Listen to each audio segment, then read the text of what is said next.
Mesdames, Messieurs, bienvenue dans cette vidéo réalisée par l'Association France Glaucome avec le soutien des laboratoires Aurus Pharma. Dans cette vidéo, qui est la quatrième d'une série de vidéos consacrée à la thématique du glaucome, nous allons vous parler des traitements médicaux et chirurgicaux du glaucome. Alors, pour répondre à nos questions, je vais interviewer le professeur Jean-Paul Renard, qui est ophtalmologiste dans le centre Breteuil à l'hôpital Cochin à Paris, spécialiste du glaucome et ancien chef de service d'ophtalmologie du Val-de-Grâce. Alors, Jean-Paul, merci beaucoup d'avoir accepté de répondre à nos questions.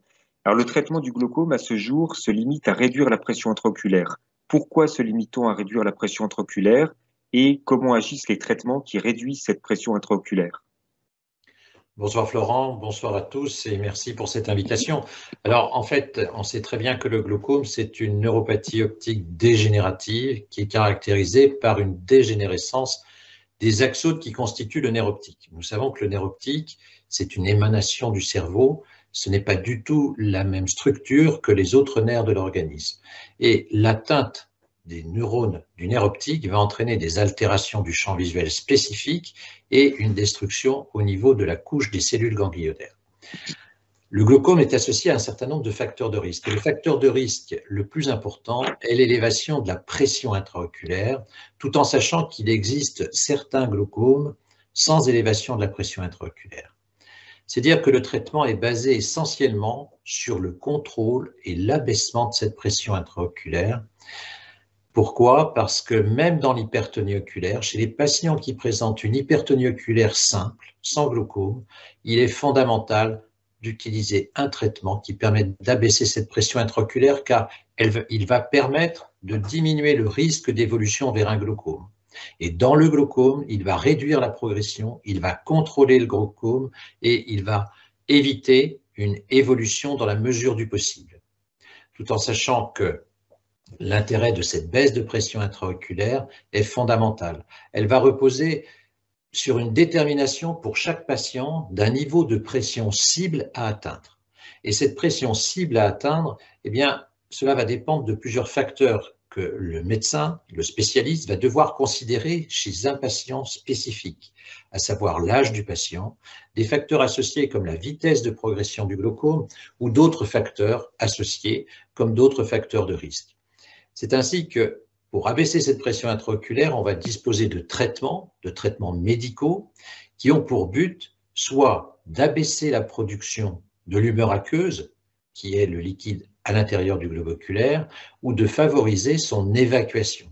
Il faut savoir que ces collyres ont une durée d'action bien précise et il est important d'insister sur l'heure d'instillation des collyres car ils ont un délai de mise en application et une durée d'action qui est très précise au cours de la journée que l'on appelle le nictémère.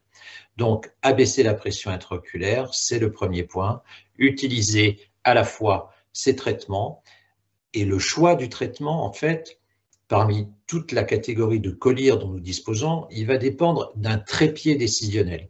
Et ce trépied décisionnel, eh bien, c'est le spécialiste avec le patient qui va ainsi permettre le choix. Ce trépied, il repose à la fois sur l'efficacité du traitement que l'on va choisir, mais aussi sur la tolérance de ce traitement par le patient, et en plus par l'observance étant de réaliser les meilleures conditions pour que le traitement soit poursuivi au long cours, sans altération majeure du mode de vie et de la qualité de vie du patient. Alors Jean-Paul, quand on traite un glaucome, on a différentes possibilités ou différentes stratégies de traitement. On fait des traitements médicaux par des collyres, des traitements laser, des traitements chirurgicaux. Quelles sont les places respectives de ces différents traitements pour prendre en charge un glaucome? Alors en fait, au point de vue thérapeutique, nos connaissances ont beaucoup évolué. Elles ont beaucoup évolué, d'une part par l'apparition de nouveaux traitements et d'autre part par une meilleure maîtrise de certains traitements et notamment des traitements physiques et des lasers. C'est ainsi que ces dernières années, le traitement par laser, ce qu'on appelle la trabéculoplastie au laser, a bénéficié d'une nouvelle technique qui est plus spécifique avec un laser qui va avoir une action très précise et une action histologique beaucoup moins délétère que les anciennes trabéculoplasties au laser, avec des lésions histologiques qui sont très faibles, qui vont agir au niveau cellulaire, qui vont favoriser le pompage et l'évacuation de l'humeur aqueuse à l'extérieur du globe oculaire. Nous avons réalisé il y a quelque temps une étude sur des patients qui avaient bénéficié du laser, soit en n'étant jamais traités, soit en étant sous une monothérapie, ou encore sous une bithérapie, c'est-à-dire qu'ils bénéficiaient de 2 traitements, ou encore sur une trithérapie. Et les résultats ont largement démontré qu'on avait une efficacité remarquable lorsque le laser était utilisé de préférence au stade précoce, soit chez un patient non traité qui n'avait pas bénéficié au niveau du globe oculaire d'un traitement médical, soit chez un patient qui avait eu seulement une monothérapie. Il faut savoir que le laser, en fait, eh bien, tout le monde n'est pas sensible au laser. Il est fondamental de bien expliquer aux patients que le laser va être tenté, mais que le résultat n'est pas assuré ni garanti à 100%.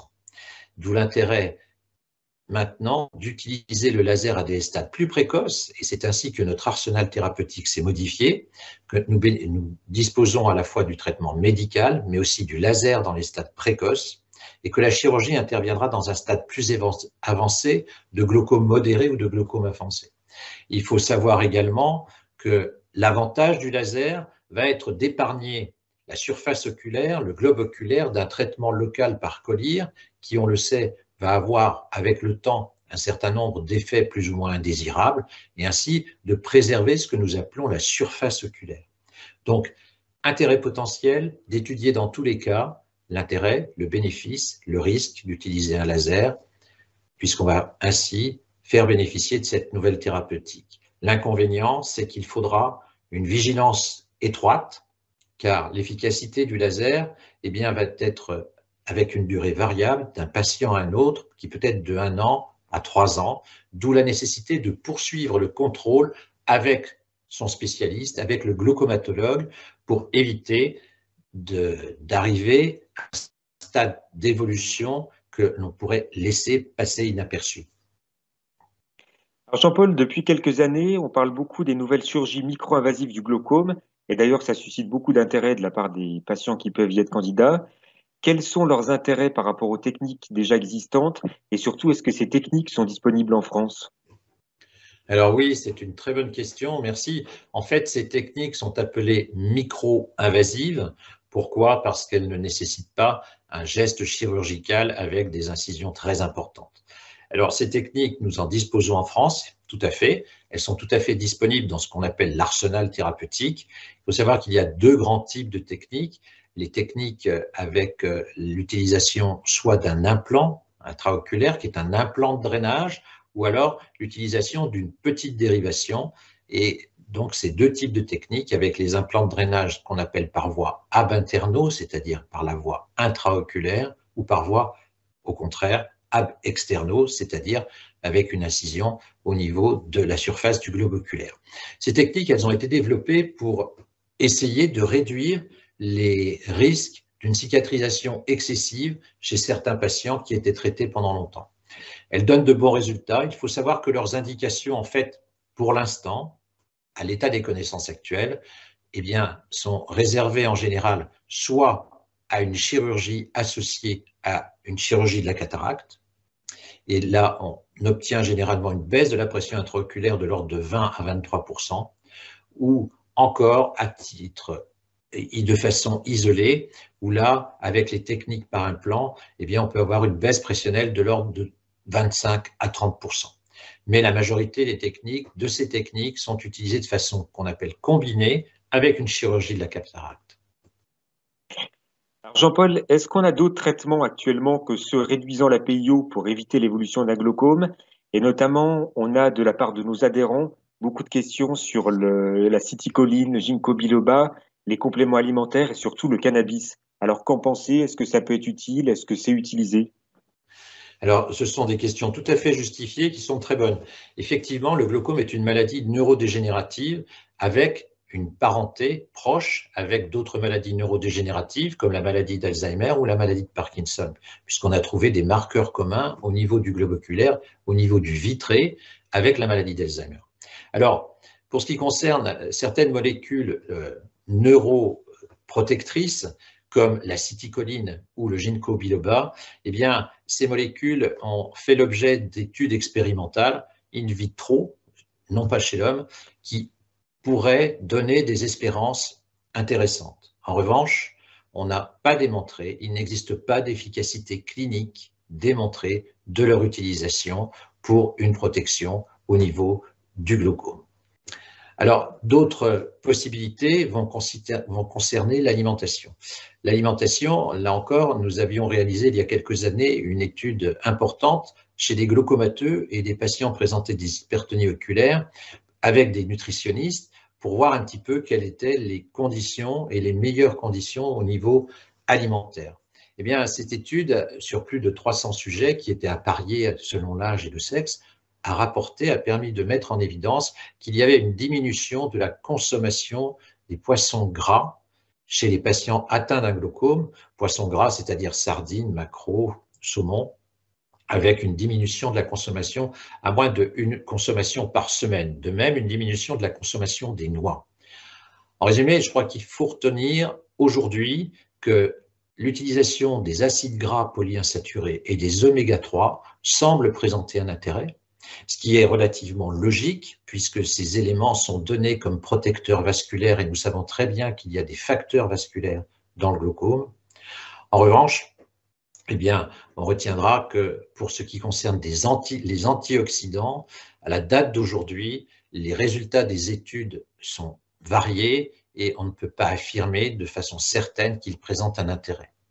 Alors, le cannabis qui a été évoqué tout de suite, eh bien, le cannabis, en fait, il entraîne une baisse de la pression intraoculaire sur une durée de 3 à 4 heures, ce qui est relativement limité et les conclusions actuelles rapportent que le bénéfice-risque, étant donné les effets secondaires importants du cannabis, ne présente pas un intérêt majeur ni un intérêt quelconque dans le traitement du glaucome.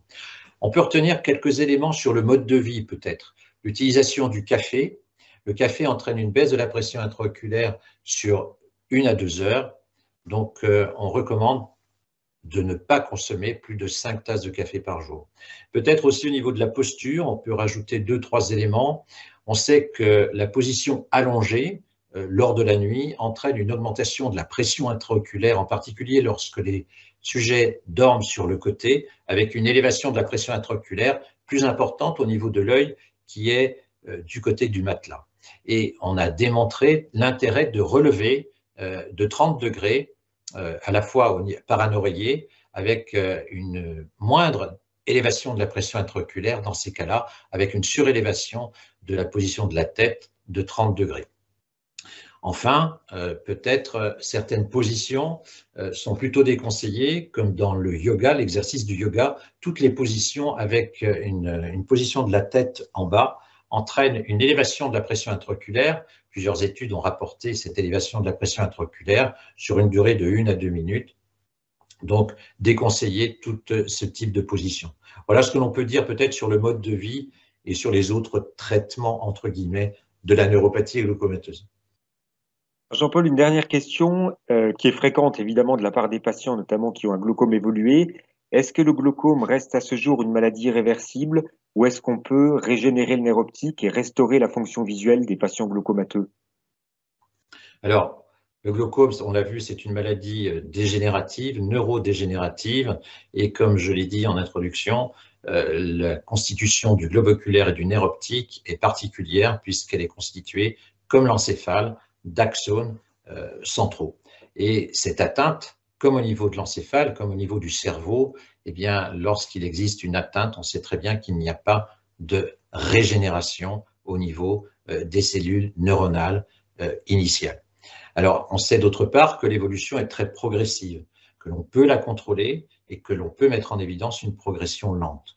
Nous savons, avec tous les traitements actuels, que nous pouvons la contrôler. Elle peut bénéficier d'un très bon contrôle puisque 80-90% des glaucomes pris suffisamment tôt vont être bien contrôlés toute la vie durant, puisque nous avons un capital en axones qui est suffisamment important. Donc, ce que l'on peut retenir, ce que l'on peut dire aujourd'hui, c'est que actuellement, avec une bonne collaboration entre le patient et le glaucomatologue, eh bien, on peut espérer un très bon contrôle de la neuropathie glaucomateuse dans les meilleures conditions et en gardant la meilleure qualité de vie possible avec un contrôle du mode de vie qui soit raisonnable. Voilà. Merci beaucoup pour ces réponses très claires. Donc, on l'a compris, le glaucome reste une maladie irréversible à ce jour, d'où l'intérêt de la dépister, de la diagnostiquer et traiter précocement. Alors, on peut finir sur une note positive en disant qu'il y a beaucoup de laboratoires de recherche qui travaillent sur la régénération du nerf optique ou des voies visuelles. Et justement, dans la prochaine vidéo qui sera réalisée au début de l'année prochaine, on vous parlera des pistes de la recherche sur les possibilités de régénération du nerf optique. À bientôt.